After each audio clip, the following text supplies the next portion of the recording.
అందరికీ నమస్తే. నేను మీ జయరాం. మీరు చూస్తున్నది రణబేరి సామాన్యుల న్యూస్ ఛానల్. మోపాడు చెరువు 100 సంవత్సరాల క్రితం మన్నేరుపై బ్రిటిష్ పాలకులు నిర్మించిన సాగునీటి చెరువు నేడు చేపల చెరువుగా అధికార పార్టీ నాయకులు బతుకు తెరువుగా మారిపోయింది.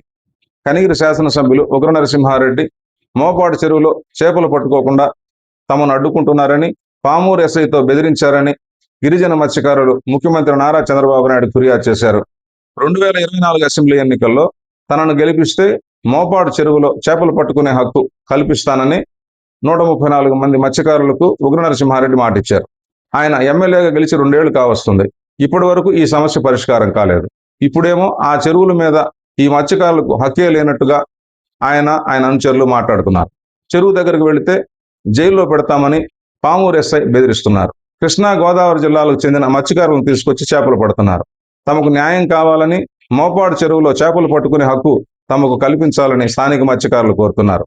ఈ వివాదానికి కేంద్ర బిందువైన నుచ్చుపొద కోఆపరేటివ్ ఫిషర్మెన్ సొసైటీని 1972 సంవత్సరంలో కౌలూరి కాసిం ఏర్పాటు చేశారు.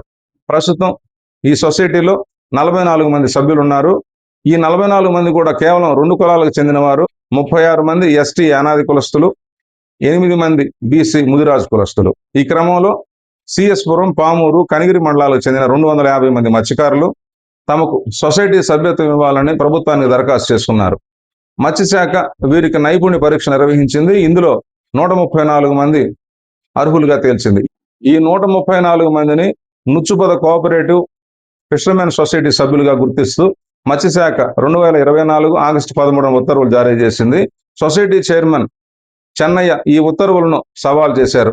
మత్స్యశాఖ జారీ చేసిన ఉత్తర్వులను రద్దు చేయాలని హైకోర్టులో రిట్ పిటిషన్ నెంబర్ 18,234/2024గా ఆయన దావా వేశారు. హైకోర్టు కొత్త సభ్యత్వాలపై ఎలాంటి మధ్యంతర ఉత్తర్వులు ఇవ్వలేదు. ప్రస్తుతం కేసు హైకోర్టులో నడుస్తుంది. మత్స్యశాఖ అధికారులు కొద్ది రోజుల క్రితం ఫిషింగ్ ఆర్డర్స్ ఇవ్వడంతో ప్రస్తుతం మోపాడు చెరువులో చేపలు పడుతున్నారు. ఈ ఉత్తర్వుల ప్రకారం కొత్త మత్స్యకారులు కూడా చేపలు పట్టుకోవచ్చు. కానీ కొత్త మత్స్యకారుల్ని చెరువుపై పెట్టుబడులు పెట్టిన వ్యాపారస్తులు, స్థానిక రాజకీయ నాయకుల సహకారంతో చెరువు కట్ట కూడా ఎక్కనివ్వటం లేదు, తమను చేపలు పట్టనివ్వటం లేదని శాసనసభ్యులు ఉగ్ర నరసింహారెడ్డి మీద మత్స్యకారులు ఫిర్యాదు చేసిన నేపథ్యంలో అటు మత్స్యకారులు, ఇటు శాసనసభ్యులు ఉగ్ర నరసింహారెడ్డి ఒక నైతిక ప్రశ్నకు సమాధానం చెప్పాల్సి ఉంటుంది. మోపాడు చెరువులో ప్రస్తుతం చేపలు పడుతున్న ప్రధాన లబ్ధిదారుడు సొసైటీ సభ్యుడా? ఉమ్మడి ప్రకాశం జిల్లా వాస కాదు కదా. చెరువు లీజు ఏడాదికి 7 లక్షల రూపాయలు. ఈ 7 లక్షలు ఎవరు కడుతున్నారు? చెరువులో చేపల సీడ్ వేసింది ఎవరు? పోషణ చూసింది ఎవరు? సొసైటీ సభ్యుల జీవనోపాధి థర్డ్ పార్టీ ఇచ్చే లీజు డబ్బులు పంచుకోవడానికే పరిమితమా? సొంతంగా చెరువు చేసేది ఎప్పుడు? ప్రభుత్వ లక్ష్యం నెరవేరేది ఎప్పుడు? ఫిషర్మెన్ సొసైటీల ఏర్పాటు లక్ష్యం పెట్టుబడిదారులు లాభాలు ఆర్జించడానికా, లేక మత్స్యకారులు స్వతంత్రంగా బతకడానికా? నిజాలు తెలిసి కూడా మత్స్యకారులు ఎవరి ప్రయోజనం కోసం చేపలు పట్టే సమయంలో గొడవ చేస్తున్నట్టు, ఎవరి ప్రయోజనం కోసం మత్స్యకారుల్ని పోలీసులు బెదిరిస్తున్నట్టు? సిఎస్పురం చెరువు, పామూరు చెరువు, మోపాడు చెరువు, అటూరారిపల్లి చెరువు, మారెళ్ళ చెరువు, ఒగ్గంపల్లి చెరువు, జమలమడక చెరువు, బొటికలపాడు చెరువు, ఈ 8 చెరువుల్లో చేపలు పెట్టుకునే హక్కును ప్రభుత్వం నుచ్చుపొద కోఆపరేటివ్ ఫిషర్మెన్ సొసైటీ సభ్యులకు ఇచ్చింది. ఇది పేపర్ మీద ఉన్న నిజం. అందరికీ తెలిసిన నిజం ఏమిటంటే, రాష్ట్రంలో ఏ పార్టీ అధికారంలో ఉంటే ఆ పార్టీ స్థానిక నాయకులు మోపాడు చెరువులో చేపలు పట్టుకుంటారు. ఈ ఆనవాయితీ ఇప్పటికిప్పుడు మొదలైంది కాదు. దశాబ్దాలుగా ఈ దోపిడీ కొనసాగుతా ఉంది. ఈ 8 చెరువుల్లో చేపలు పట్టుకునే అధికారం కోసం సొసైటీ ప్రెసిడెంట్ నుండి రాజకీయ నాయకుల వరకు ఎవరికి తోచినట్టుగా వారు వ్యవహరిస్తున్నారు. మంది ఎక్కువైతే మజ్జిగ పల్చన అన్నట్టు వీరు కొత్త సభ్యులను ప్రోత్సహించడం లేదు. ఫిషర్మెన్ సొసైటీలకు అర్హులైన ఎస్సీ కులస్తులు, బీసీ బోయ, ఒడ్డెర కులస్తులకు ఈ సొసైటీ సభ్యత్వాలు ఇవ్వటం లేదు. ఎస్సీ కులస్తులకి, బీసీ బోయ, బీసీ ఒడ్డెర కులస్తులకు తీవ్ర నష్టం చేశారు.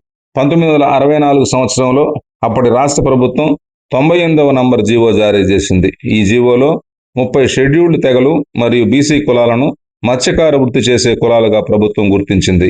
ఈ జీవోలో గుర్తించిన 30 ఎస్టీ, బీసీ కులాల్లో యానాది, బెస్తా, బోయ, ముదిరాజ్, వడ్డీ కులాల ప్రజల సంఖ్య కనిగిరి నియోజకవర్గంలో గణనీయంగా ఉంది.